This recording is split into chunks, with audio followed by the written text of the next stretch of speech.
Alam niyo yung kay Inday Sara, sinabi ng Commission on Audit, mali ang papel na sinumiti mo. May kulang pa. Ayusin mo yan.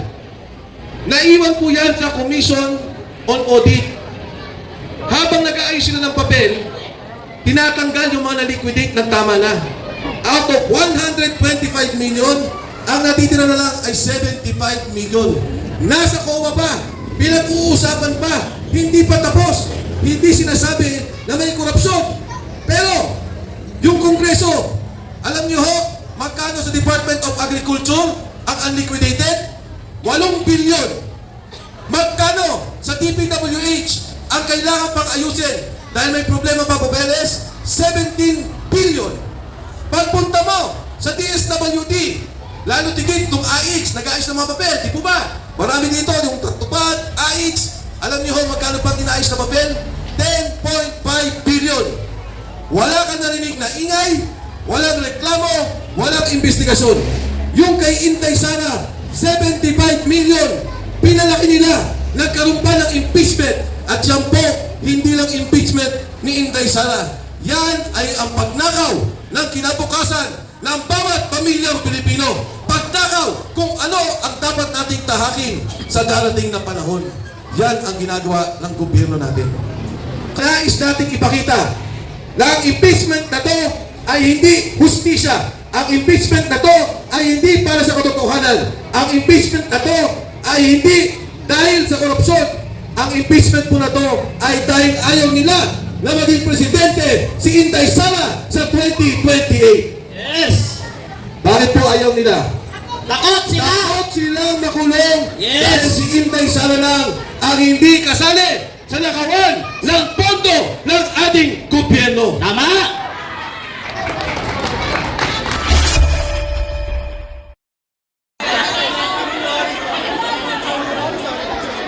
Pinagkakaguluhan na Ayun siya. po, sa totoo lang po, kagagaling lang po yata niya sa NBI.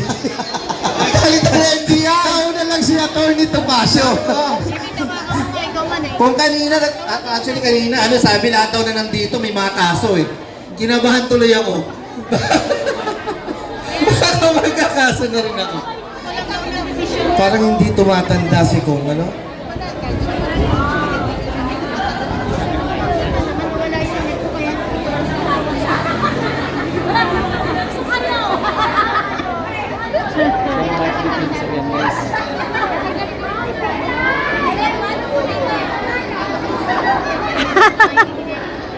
Pa rin yan, no? Yan. O palaban ulit natin ang former Congressman, Mike Defensor. Parang nabuhay kayong lahat ha. Hindi pa po yan yung pagkain. Idol. Ito na lang kakainin natin. Ikaw, Mike. Diba? Nakikita nyo lang sa TV, sa NBI. Ngayon, naharapan nyo na, ano? Parang magic lang eh, di ba? Naway pagbigyan nyo kami. At sa lahat ng mga taga Quezon City, higit sa lahat sa 3rd District, mga taga Panama dito, no? Ang dami. Saan yung mga taga E. Rodriguez? Mas madami pala sa inyo, ha? Taga saan pa yung iba dito? Pansol! Dami rin. Saan pa? Wala lang talaga pinakamalaki. Alam niyo, sa ating pong liderato dito sa PDP, 25 taon nakaraan, ako po ang congressman dito sa 3rd District ng Quezon City. Yung mga dating bata, nakikita ko ngayon, ang tatanda na po. Yung mga leader ko kanina, ang dami kong binate, niyakap, mga lolo at lola na. Ha? Sabi ni ate, patay na yung iba. Ano ba yun? Oo. Opo. Ito, yung nanay nila, leader ko ho dati. Yan. So, sa inyo po lahat, si nanay, kasama ko rin noon pa. Ako po yung nagpapasalamat. Nay, patay na rin. Huwag nyo naman ako kwento, puro patay ang kinikwento nyo sa akin ngayong gabi. Pero ako yung nagpapasalamat dahil ang 3 distrito nandito at naninindigan para sa ating lungsod at para sa ating bayan. Maraming salamat sa inyong lahat na narito. Marami ho nagtatanong, sabi, tatakbo ka bang mayor?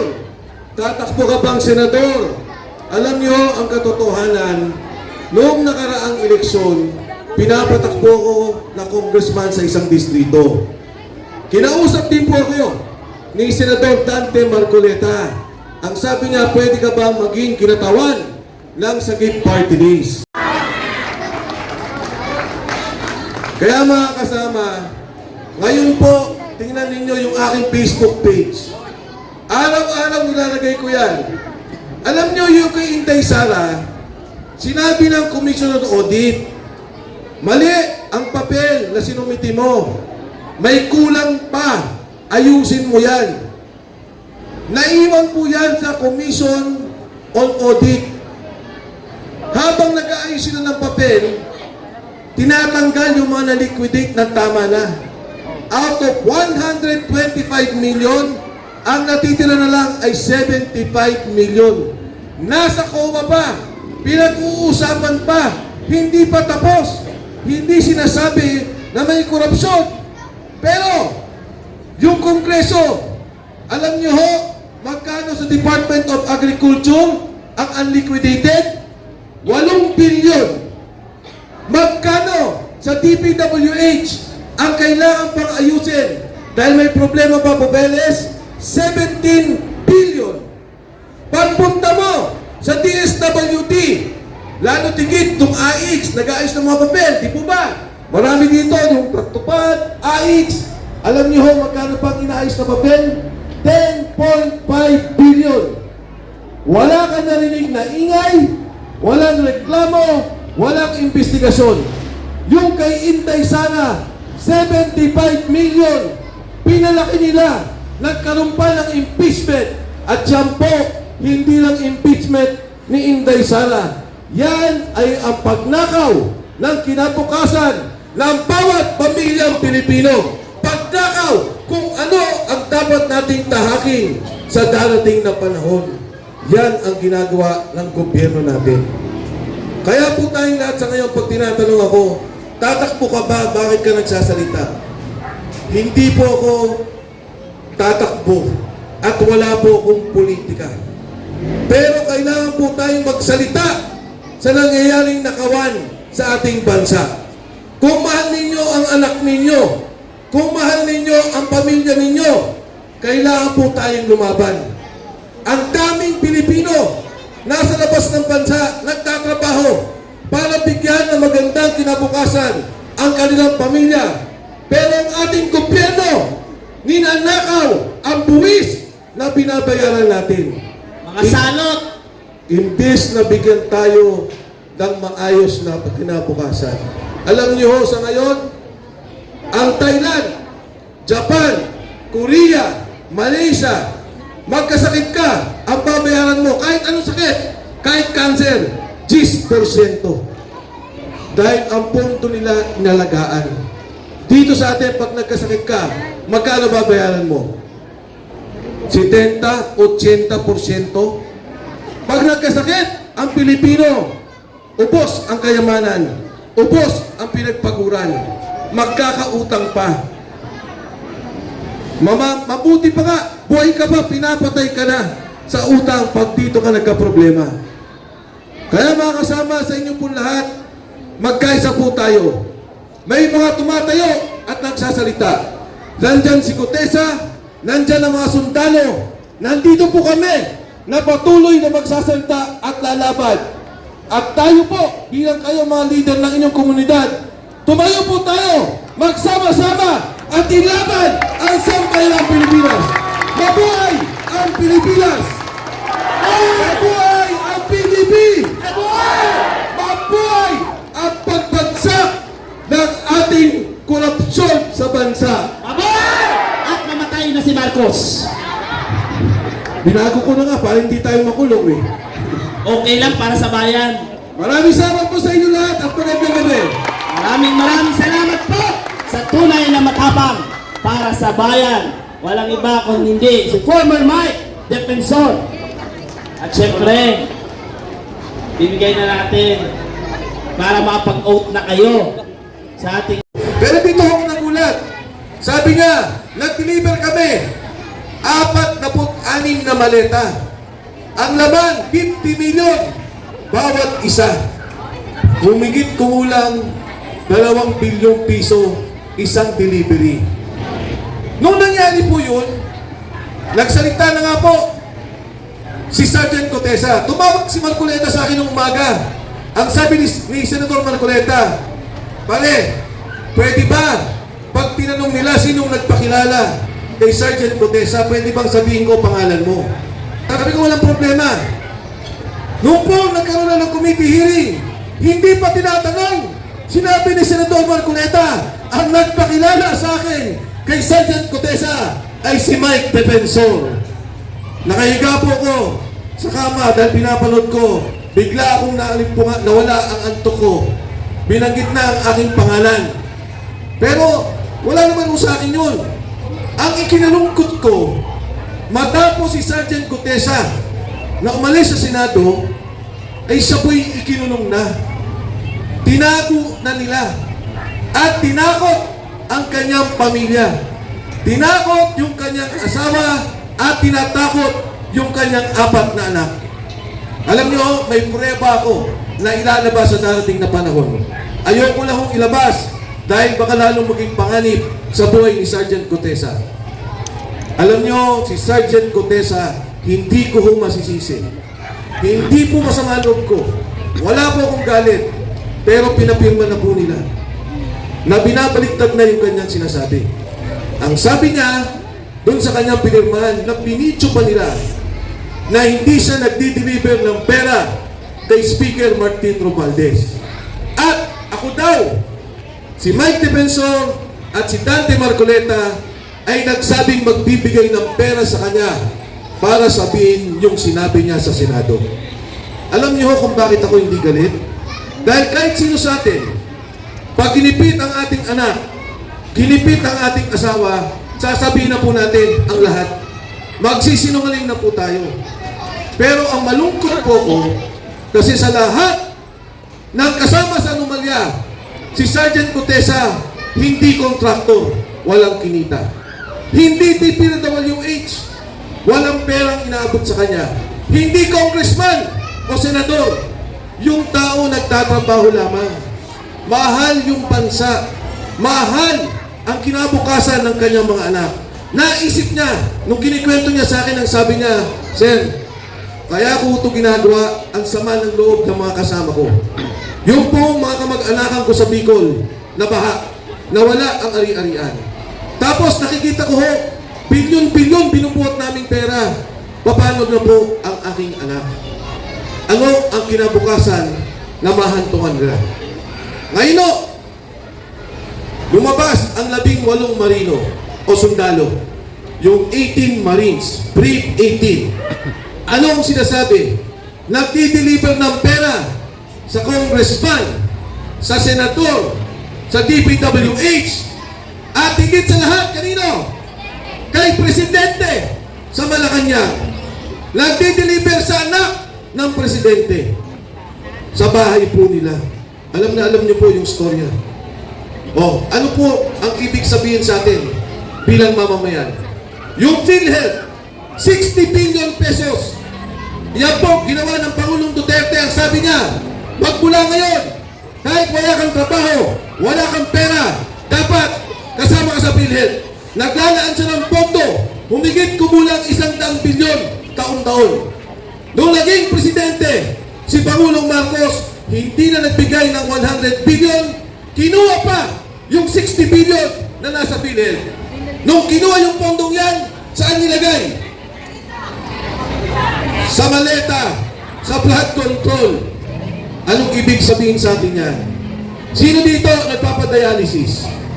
Wala? Sino may kamag-anakan na nagpapadialysis? Yan, madami. Sino dito ang nagpunta ng ospital? Walang pambayad, kailangan magdeposito dahil walang pera. Lahat po tayo, nararanasan natin yan. Ayaw kang gamutin dahil wala kang pambayad. Kailangan mo magpa-check up, kailangan may blood test. Magbabayad ka, labas sa bulsa ng pamilyang Pilipino. Yan ang epekto ng kurakot sa ating bansa. Ano pa ang ginawa nila? Yung Metro Manila Subway. Alam niyo ho ba? 2 taon mula ngayon, may subway na dapat tayo. Para tayong Japan, para tayong Hong Kong. Yung traffic maibsan. Tayo ho, hindi na mahirapan sa pagbiyahe natin dahil may subway na tayo. Naunahan na ho tayo ng Vietnam. Nauna na po sila. Tayo dapat sa 2028 tapos na. Anong ginawa nila sa pera? Ninakaw! Ninakaw. Nilagay sa flood control, ginawang ghost project, at nawala na po ang pondo. Kaya po tayo ngayon, nung si Inday Sara magdeklara na Vice President, ang layo pa ng eleksyon eh. Bakit kailangan niya magdeklara? Bakit kailangan niya magsalita? Dahil nais nating ipakita na ang impeachment na to ay hindi hustisya. Ang impeachment na to ay hindi para sa katotohanan. Ang impeachment na to ay hindi dahil sa korupsyon. Ang impeachment po na to ay dahil ayaw nila na maging presidente si Inday Sara sa 2028. Yes! Bakit po ayaw nila? Takot sila! Takot silang makulong Yes! dahil si Inday Sara lang ang hindi kasali sa nakawan ng pondo ng ating gobyerno. Tama! Kaya mga kasama, ngayon po, tingnan ninyo yung aking Facebook page. Araw-araw nilalagay ko yan. Alam nyo yung kay Inday Sara, sinabi ng Commission on Audit, mali ang papel na sinumiti mo. May kulang pa. Ayusin mo yan. Naiwan po yan sa Commission on Audit. Habang nag-aayos sila ng papel, tinatanggal yung mga na-liquidate ng tama na. Out of 125 million, ang natitira na lang ay 75 million. Nasa COA pa, pinag-uusapan pa, hindi pa tapos, hindi sinasabi na may korupsyon. Pero, yung Kongreso, alam nyo ho, magkano sa Department of Agriculture ang unliquidated? 8 billion. Magkano sa DPWH ang kailangan pang ayusin dahil may problema pa papeles? 17 billion. Pagpunta mo sa DSWD, lalo tigit nung AIX, nag-aayos ng mga papel, di po ba? Marami dito, yung tatupad, AIX, alam niyo ho magkano pang inaayos na papel? 10.5 billion. Wala ka narinig na ingay, walang reklamo, walang investigasyon. Yung kay Inday Sara, 75 million, pinalaki nila, nagkaroon pa ng impeachment. At yan po, hindi lang impeachment ni Inday Sara. Yan ay ang pagnakaw ng kinabukasan ng bawat pamilyang Pilipino. Pagnakaw kung ano ang dapat nating tahakin sa darating na panahon. Yan ang ginagawa ng gobyerno natin. Kaya po tayong lahat sa ngayon, pag tinatanong ako, tatakbo ka ba? Bakit ka nagsasalita? Hindi po ako tatakbo at wala po akong politika. Pero kailangan po tayong magsalita sa nangyayaring nakawan sa ating bansa.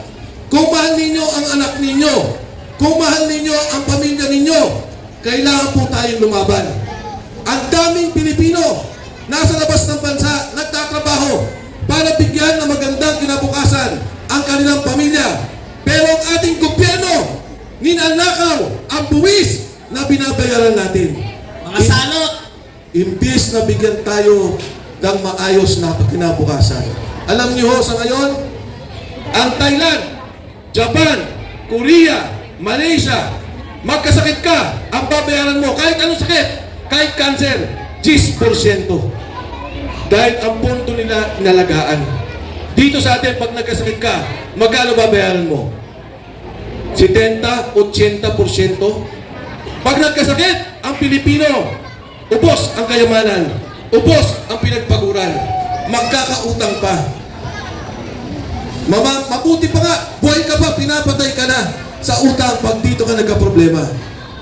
Kaya mga kasama sa inyo po lahat, magkaisa po tayo. May mga tumatayo at nagsasalita. Nandyan si Kutesa, nandyan ang mga sundalo. Nandito po kami na patuloy na magsasalita at lalaban. At tayo po, bilang kayo mga leader ng inyong komunidad, tumayo po tayo, magsama-sama at ilaban ang sambayanang Pilipinas. Mabuhay ang Pilipinas! Mabuhay ang PDP! Mabuhay ang pagbagsak ng ating korupsyon sa bansa! At mamatay na si Marcos. Binago ko na nga para hindi tayo makulong eh. Okay lang para sa bayan. Maraming salamat po sa inyo lahat at magandang gabi. Maraming salamat po.